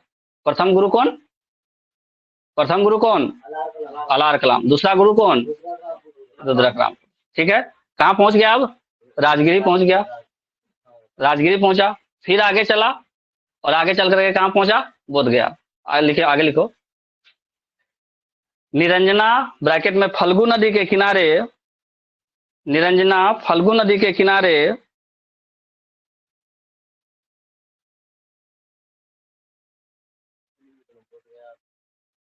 उसमें बोध गया नाम नहीं था, उरुवेला नाम था। उरुवेला।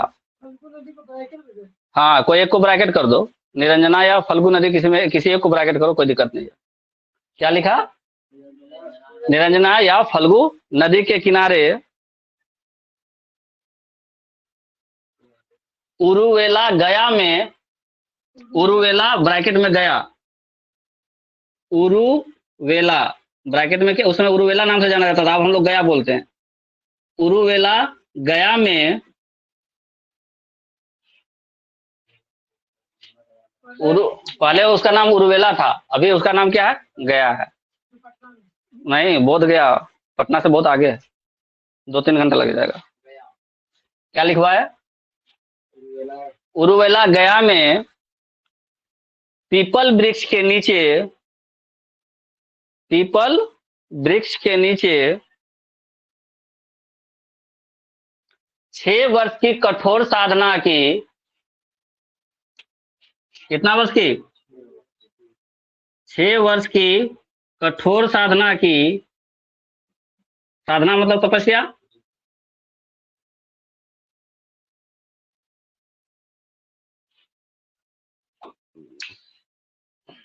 अब ये बताओ, कितना में घर छोड़ा था उम्र में?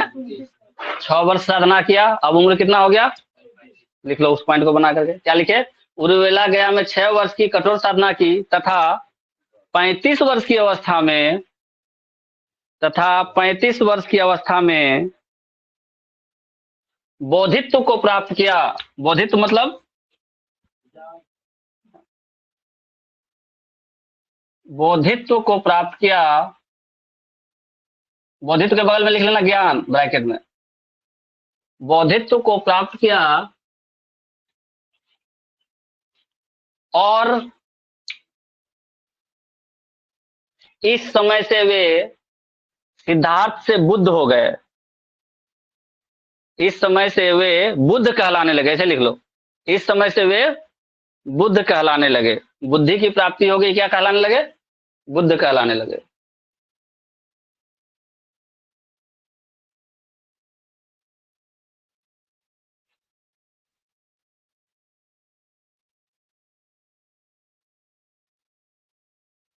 क्या कहलाने लगे? बुद्ध कहलाने लगे। और जिस पीपल वृक्ष के नीचे उन्होंने तपस्या की थी, और जिस पीपल वृक्ष के नीचे उन्होंने तपस्या की थी या साधना की थी, वह बोधि वृक्ष कहलाने लगा। उसको क्या कहलाने लगा? वो क्या कहलाने लगा? तथा जिस जगह यानी गया, गया को क्या बोलने लगे? बोध गया। उन्होंने साधना की थी,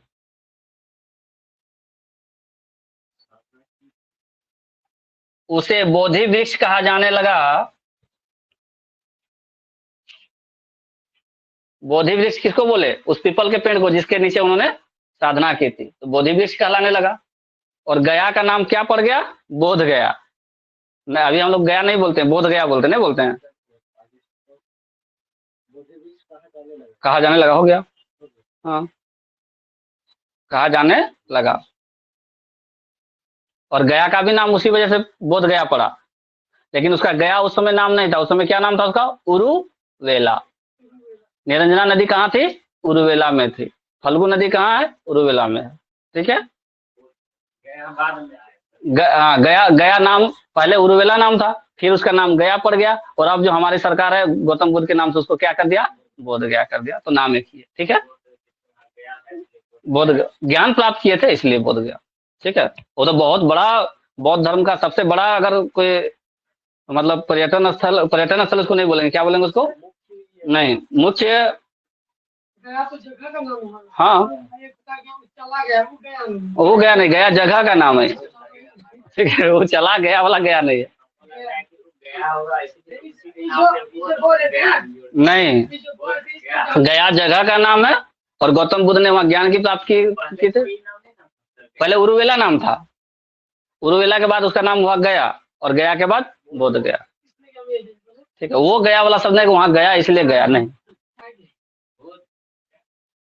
तो कितना वर्ष का कठोर तपस्या किया ये? कब घर से निकला था? कितना अब उम्र हो गया?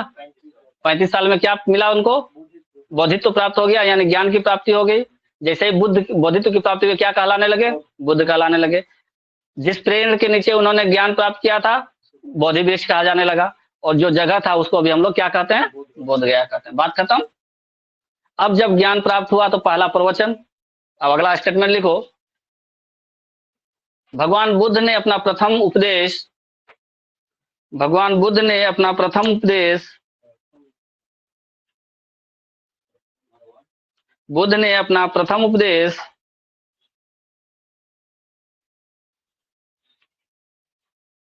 यहां लिखते हैं इस साइड, तो एक जगह हो जाएगा। भगवान बुद्ध ने अपना प्रथम उपदेश, एक नया नाम बोल रहे हैं जो नहीं बताया होगा तुम लोगों को, ऋषि पत्तन। ऋषि पत्तन, और ब्रैकेट में इसका नाम लिखना सारनाथ।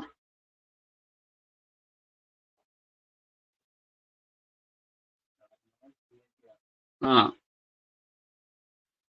भगवान बुद्ध ने अपना प्रथम उपदेश ऋषि पत्तन, ब्रैकेट में क्या लिखेंगे? सारनाथ में दिया था।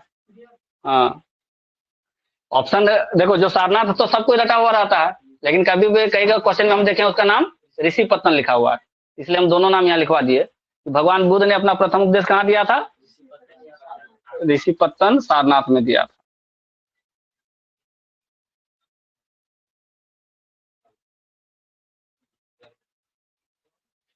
अब प्रथम उपदेश दिए तब इनका तो चारों तरफ चर्चा होने लगा, है ना? चारों तरफ चर्चा होने लगा।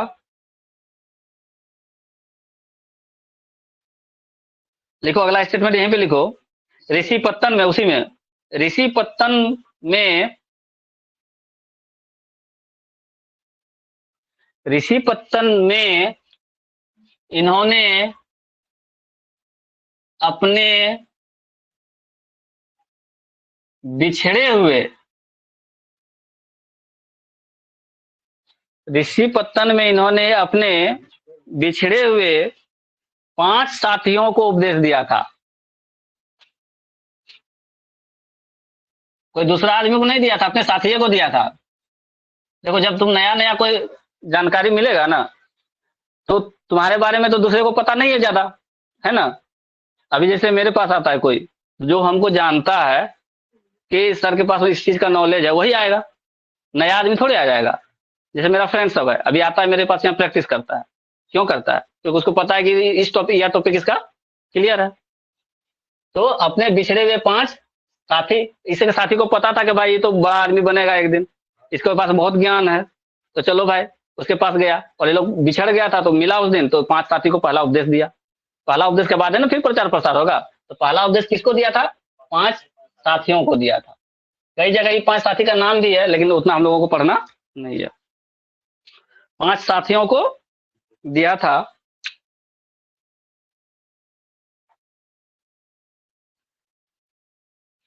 देखो यहीं पर, यानी ऋषिपत्तन में ही, हाँ दूसरा स्टेटमेंट बनाओ, यहीं पर यानी ऋषिपत्तन में ही इन्होंने अपना प्रथम शिष्य, इन्होंने अपना प्रथम चीज बहुत इंपॉर्टेंट है, प्रथम शिष्य किसको बनाया था? इन्होंने अपना प्रथम शिष्य श्रेष्ठी यश को बनाया था। श्रेष्ठी यश,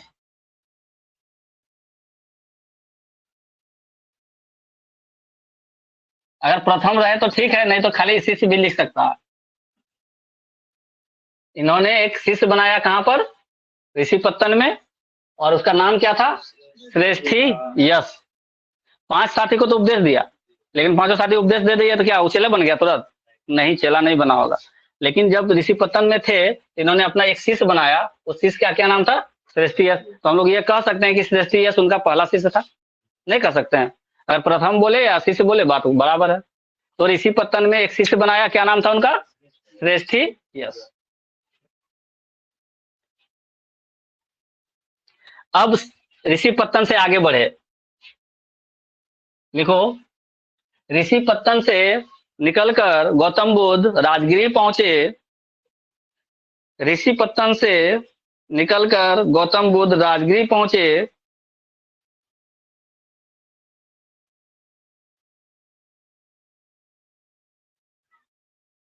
तथा वहां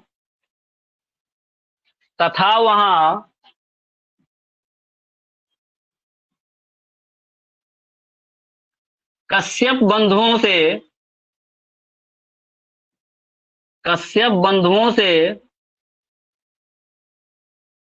शास्त्रार्थ किया। शास्त्रार्थ किया।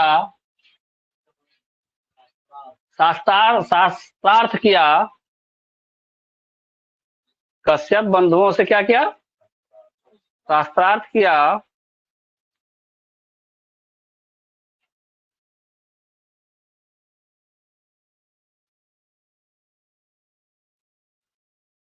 और उन्हें पराजित किया। शास्त्रार्थ किया और उन्हें पराजित किया।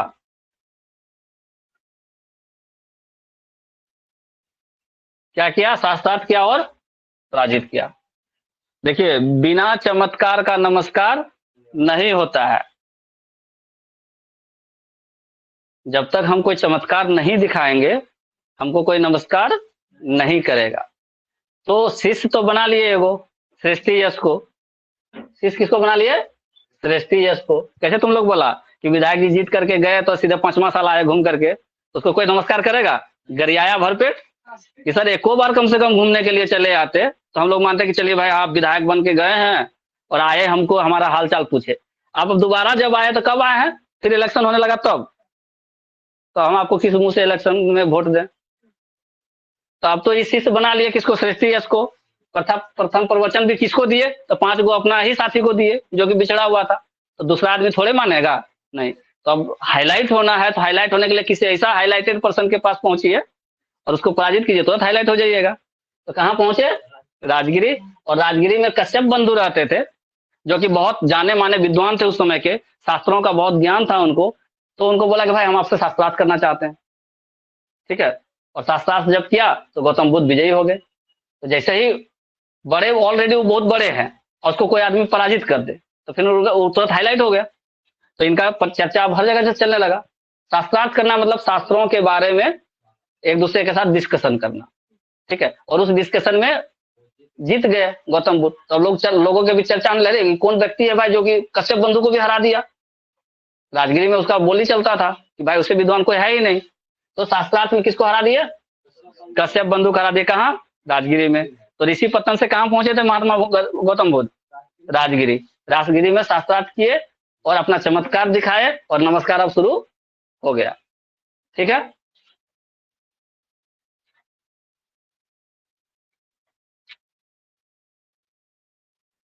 देखो यहीं पे लिखो,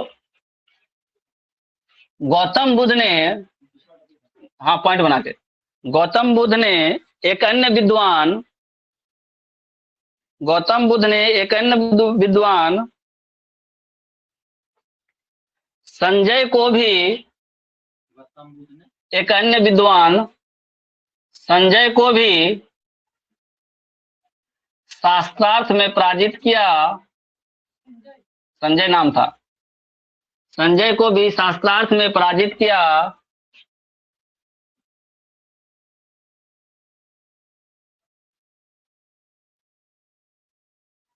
तथा इनके दो शिष्य,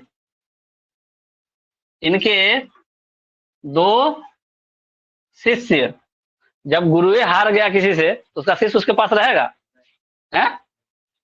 तथा इनके दो शिष्य सारिपुत्र, हाँ, और महामोद गलायन, महामोद गलायन, हाँ, महामोद गलायन, हाँ एक ही साथ, सारिपुत्र और गलायन। क्या बोले? स्टेटमेंट बोलो दोबारा से।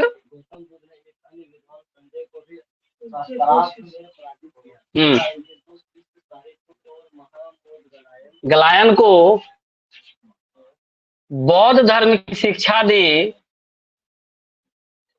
बौद्ध धर्म की शिक्षा दी तथा उन्हें दीक्षित किया, तथा उन्हें दीक्षित किया मतलब दीक्षा भी दे दिया, शिक्षा भी दिया और दीक्षा भी दे दिया। नहीं, दीक्षा मतलब गुरु मंत्र। हम आपको जैसे बता रहे हैं आप वैसे वैसे चलिए, आपको मुक्ति मिल जाएगी। दीक्षित होने का मतलब आप जिसे दीक्षा ले रहे हैं आप उनके द्वारा दिए गए मंत्रों को क्या कर रहे हैं? मंत्रों को मतलब जैसे उन्होंने साधना करने को बुलाया उस मंत्र का साधना उसी तरह से कर रहे हैं। दीक्षा देना, जिससे भी लोग दीक्षा लेता है उसी के अनुसार वो चलता है। क्या नाम था? सारिपुत्र और महामोद गलायन। क्लियर हुआ इतना? तो बौद्ध धर्म की शिक्षा भी दिया और उनको दीक्षित भी कर दिया। शिक्षा और दीक्षा दोनों दे दिया। कौन? गौतम बुद्ध। किसको? संजय के दो शिष्य कौन कौन? सारिपुत्र और महामोद गलायन को। आज इतना ही रन देते हैं, बहुत ज्यादा हो रहा, कल करते हैं। तो फिर कहानी समझ में आया? एक बार दोबारा से बोलें क्या? दोबारा से बोल दें? चलिए ठीक है, बोल देते हैं। ऐसे तो याद हो ही गया, लेकिन ऐसा याद हो कि क्वेश्चन जहां दिखे ऐसे लिखवा देगा किताब में, कोई फायदा नहीं। हमको भी नहीं पता है, तुम्हारे जो जो सिलेबस में हम सब चलाते रहेंगे। एगो टॉपिक पढ़ा है अभी जैन धर्म, दूसरा टॉपिक पढ़ रहा है बौद्ध धर्म, और तुम्हारा सिलेबस खत्म हो गया है। जा किताब उलट के देखो सिलेबस कितना है। आज हम लोग क्या किया शुरू से, बौद्ध धर्म के बारे में किया। क्या बात किया, बौद्ध धर्म। बौद्ध धर्म मतलब गौतम बुद्ध के संबंध में। तो सबसे पहले बौद्ध धर्म के संस्थापक कौन, बोलना है सबको। बौद्ध धर्म के संस्थापक कौन, तो इनका जन्म कहीं हुआ होगा। जन्म कब हुआ, तुम ही लोगों को बोलना है, 563 BC ईसा पूर्व। कहा, जो भी ऑप्शन दे, लुम्बिनी ऑप्शन दे, नेपाल ऑप्शन दे, कपिल वस्तु ऑप्शन दे, या पिपरा हुआ ऑप्शन दे, मार के चले आना है। जन्म कहाँ हुआ था, जो ऑप्शन दे मार देना है। ठीक, अब जन्म हो गया। जन्म के कुछ ही दिन के बाद क्या हुआ, इनकी जो माता का नाम क्या था, माया देवी। इनकी माता का क्या नाम था, महामाया देवी लिखे, माया देवी लिखे, ठीक है, एक ही बात है। ठीक, महाकौशला देवी लिखे, कहीं महाकौशला देवी लिख देता है, महाकौशला देवी लिखे। ठीक, माया जो है, इनकी जो माता थी उनका मृत्यु हो जाता है, देहांत हो जाता है, शरीर छूट जाता है। और इनका लालन पालन बाद में कौन करती है, उनकी मौसी या विमाता बोले, मौसी या विमाता, जिसका नाम था महाप्रजापति गौतमी। लालन पालन क्या, पिता का क्या नाम था, सुदोधन था। सुदोधन किस कुल का था, साकी कुल का था। और साकी कुल का एक अच्छा मतलब राजा ही मान के चलो कि वो राजा ही था, साकी कुल का वो प्रधान था, राजा था। इतना क्लियर। जब उनकी जन्म कुंडली बनी, किनकी, गौतम बुद्ध की, तो जन्म जब कुंडली बनी तो उसमें दो ही ऑप्शन आया कि भविष्य में ये क्या बनेगा, क्या बनेगा, या तो बहुत बड़ा साधु महात्मा बनेगा, नहीं तो चक्रवर्ती सम्राट बनेगा। तो राजा क्या चाहेगा कि मेरा बेटा राजा ही बने, कोई चाहेगा कि साधु बने, नहीं। तो उसका लालन पालन इस ढंग से करवाना शुरू किया कि वो आदमी ना तो रोगी देखा था, ना बूढ़ा देखा था, ना साधु देखा था, ना सब देखा था, कुछ भी नहीं देखा था। घर के आसे पास में रहता था, तो उसके अनुसार उसका मतलब सुरक्षा रखा गया, पढ़ाई लिखाई भी उसके अंदर में करवाया गया। ठीक, अब कुछ जब बड़ा हो गया, युवावस्था को आने लगा, तो सोचा कि भाई चलो इसको घर गृहस्थी में बांध दिया जाए। तो घर गृहस्थी में बांधने के लिए एक बहुत सुंदर लड़की यशोधरा से उसकी शादी करवा दी कि भाई बेटा रहा इसके साथ तू। शादी हो गई, 29 साल का अवस्था हो गया। तो राजा ने सोचा कि चलो थोड़ा धीरे धीरे क्या करें, इसको लूज करें, क्योंकि अब तो इसको ही राजा राजकाज देखना है, अब मेरा बुढ़ावस्था होने लगा, अब कितना दिन हम राजा रहेंगे। थोड़ा लूज किया, उसको परमिशन दे दिया घर से बाहर आने जाने का। जैसे ही पहले दिन गया घर से बाहर, तो 4 गो चीज देख लिया, 4 दृश्य देख लिया। क्या क्या देख लिया भाई, सबसे पहले रोगी व्यक्ति को देख लिया, पहले वृद्ध को देख लिया। अरे वो सीरियल उसमें नहीं पूछता है, 4 चीज नाम याद रखना है। वृद्ध व्यक्ति को देखा, वृद्ध के बाद रोगी को देखा, रोगी के बाद जो वृद्ध है वो रोगी बना, जो रोगी है वो मरेगा, जो वृद्ध है वो रोगी होगा, जो रोगी है वो मरेगा। ठीक है, तो ये 3 चीज देखा। और साथ में चौथा चीज क्या देख लिया, एक सन्यासी साधु को देख लिया। साधु बहुत प्रसन्नचित्त मुद्रा में था। जब सब चारों का कारण पूछा कि ये क्या है, ये क्या है, ये क्या है, तो सबका अलग अलग कारण बताया गया। किसके द्वारा, उसके साथी के द्वारा। उस समय चलना था नहीं, वो तो रथ में गया था उस समय। जो उसको लेकर के घुमाने गया था, उससे पूछा कि भाई वृद्ध व्यक्ति क्या होता है, तो बोला कि हर आदमी जो जीवित रहता है युवावस्था के बाद उसको वृद्धावस्था प्राप्त होता है। ठीक है, रोगी क्या होता है, तो भाई जो वृद्ध व्यक्ति होता है उसको रोग होना ही होना है, क्योंकि शरीर का बहुत सारा पार्ट जो है काम करना बंद कर देता है, शरीर का बहुत सारा अंग काम करना बंद कर देता है। बस सब क्या होता है, तो सब वो चीज होता है जब आदमी रोग से मर जाए, चाहे किसी कारण से मर जाए, तो उसको सबको ले जाकर के लोग अंतिम संस्कार करता है। तो सब यही है, राम नाम सत्य है, सबका यही गत है। फिर आगे थोड़ा सा गया तो देख लिया साधु। साधु बहुत प्रसन्न था, ललाट पे तेज था। बोला ये कौन व्यक्ति है, तो बोला ये साधु महात्मा इसको बोलते हैं। इसको ना खाने का चिंता, ना पीने का चिंता, ना रहने का चिंता, जहाँ राम वहीं उसका घर रहता, जहाँ धड़ वहीं घर। तो सबसे प्रसन्नचित्त यही था। बोला कि क्या मैं भी बन सकता हूँ, तो बात को क्या वो टाल दिया। बोलता कि वो तो अपने अपने इच्छा पे डिपेंड करता है कि कौन क्या बनना चाहता है। वो आपको बोला आप गाड़ी घुमाओ, रथ घुमाओ, चलो कहाँ, घर। घर आया बेचैन था, अंत में उसने क्या डिसीजन लिया, गृह त्याग करना है मुझे, क्यों, ज्ञान प्राप्त करने के लिए। तो गृह त्याग की घटना को क्या कहा दिए, महाविनिष्क्रमण। और जो जिस घोड़े से निकले घर से बाहर उसका नाम था कंथक, और जो सारथी था उसका नाम था चन्ना। इतना दूर के लिए चेतक महाराणा प्रताप का था। वो तो इधर स्वतंत्रता संग्राम के समय का घटना है। वो घर से बाहर निकल गए, कहाँ पहुंचे सबसे पहले, अलार कलाम कहाँ थे, वैशाली में। वैशाली वाला एरिया पहुंचे, अलार कलाम से मुलाकात हुई, बोले कि भाई हमको शिष्य बना लीजिए। बोला ऐसे कैसे शिष्य बना लेंगे भाई, पहले सेवा साधु करो, मेरा वहां जहाँ घोड़ा का जो अश्वशाला है वहां जाओ, थोड़ा सेवा हुआ दो। बेचारा अश्वशाला में सेवा देने जाए तो उसको अपना घोड़ा का याद आवे, किसका, कंथक का। कंथक का याद आवे, जब कंथक याद आवे तो चन्ना याद आवे, राज याद आवे, बाप माए मतारी बेटा बेटी सब याद आवे। बेटी तो थी नहीं, बेटा, ठीक। तब बोला भाई यहाँ मेरा दिन चलेगा नहीं। कुछ दिन सेवा किया और गुरु से शिक्षा प्राप्त किया, किस चीज का, सांख्य दर्शन का। सांख्य दर्शन का शिक्षा प्राप्त कर लिया अलार कलाम से, और वहां से आगे निकल गया। बोला मुझे आगे जाने दीजिए। आगे पहुंचे राजगिरी। राजगिरी के पास में उनको कौन मिल गए, रुद्रक रामप्रभु। राजगिरी और रुद्रक, रो, ठीक है, राजगिरी और रुद्रक याद रखना है, राजगिरी रुद्रक। राजगिरी के आसपास उनको कौन भेंट हुए, रुद्रक रामपुत्र। अब उनके यहाँ रहे, उनके यहाँ भी शिक्षा ग्रहण की। उनके यहाँ शायद उनको योग का शिक्षा दिया गया था, योग करने का। कहीं किताब में हम पढ़े नहीं है, लेकिन योग दर्शन का उनको शिक्षा, ठीक है। तो रुद्रक रामपुर से जो शिक्षा लेना था वो शिक्षा लिए, और वहां से वो चले गए कहाँ, उरुवेला। उरुवेला पहुंच गए कहाँ, उरुवेला, जिसको हम लोग आजकल गया बोध गया बोलते हैं। उरुवेला को आजकल हम लोग क्या बोलते हैं, गया या बोध गया। उरुवेला में निरंजना या फल्गु नदी के किनारे, निरंजना नदी लिखे या फल्गु नदी लिखे एक ही नाम है, पीपल का एक वृक्ष था। उस वृक्ष के नीचे उन्होंने 6 साल की कठोर तपस्या की।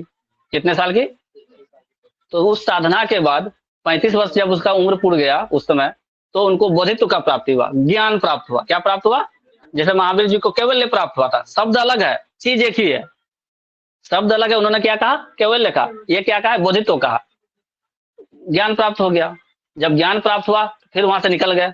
निकले तो कहाँ पहुंचे, ऋषि पत्तन। कहाँ पहुंचे, ऋषि पत्तन, जिसको हम लोग क्या बोलते हैं, सारनाथ बोलते हैं। वहां पे उन्होंने अपने 5 जो पुराने मित्र थे उसके, जो बिछड़ गए थे, क्योंकि ये तो अपना बोध गया में आके क्या करने लगा, ध्यान साधना करने लगा। तो 6 साल क्या वो बैठले रहेगा, 5 दोस्त, वो लोग अपना अपना काम में बिछड़ गया। वो 5 लोग नाम कैसे सुना तो पहुंच गया उसके पास ऋषि पत्तन। तो वही 5 को पहला उपदेश दिया। कहाँ पर पहला उपदेश, कहाँ दिया, ऋषि पत्तन सारनाथ में दिया। पहला उपदेश कहाँ दिया, ऋषि पत्तन सारनाथ में दिया। किसको दिया, तो 5 अपने पिछड़े पुराने जो मित्र थे उनको दिया। वहीं पर उसने अपना एक शिष्य बनाया, नहीं, श्रेष्ठी यश, ऋषि पत्तन में उन्होंने अपना एक शिष्य बनाया। प्रथम शिष्य जिसको बोलते हैं उसको बोल सकते हैं श्रेष्ठी यश, यहाँ लिखे हुए हैं।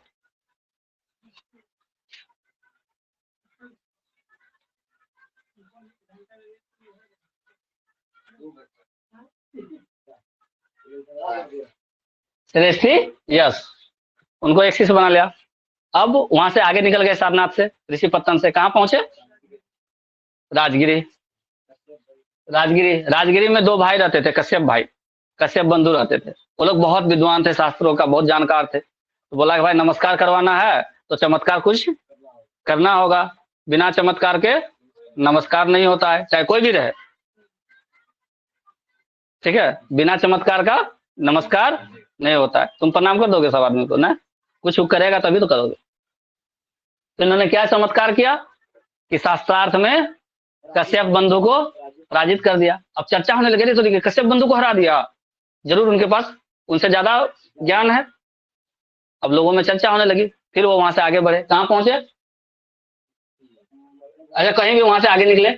वहां संजय नाम का एक और था व्यक्ति विद्वान, उसको भी शास्त्रार्थ में पराजित किया। संजय के पास 2 शिष्य थे जो प्रमुख शिष्य थे, एक था सारीपुत्र और एक था महामोदगलायन। सारीपुत्र और महामोदगलायन, ये लोग उससे बहुत प्रभावित हुए और बोले कि प्रभु हमको अपना शिष्य बना लीजिए। बोले ठीक है, शिष्य बना लेते हैं। शिष्य बौद्ध धर्म का शिक्षा दिया तो शिष्य बनेगा, तभी तो शिक्षा देगा। बौद्ध धर्म का शिक्षा दिया और जब दीक्षा दे दिया तो शिष्य बन गया। शिक्षा दिया तब तक शिष्य नहीं होता है, जब दीक्षित हो जाता है तो शिष्य हो गया। तो उसको बौद्ध धर्म की शिक्षा दी, बौद्ध धर्म से प्रभावित हुआ, बोला हमको शिष्य बना लीजिए, तो बोला ठीक है दीक्षा दे देते हैं। तो दो आदमी सारिपुत्र और महामोदगलायन को वहां पे दीक्षा दे दिया। ठीक है, और कुछ लिखना था? चलो अब इतना, कल करेंगे फिर।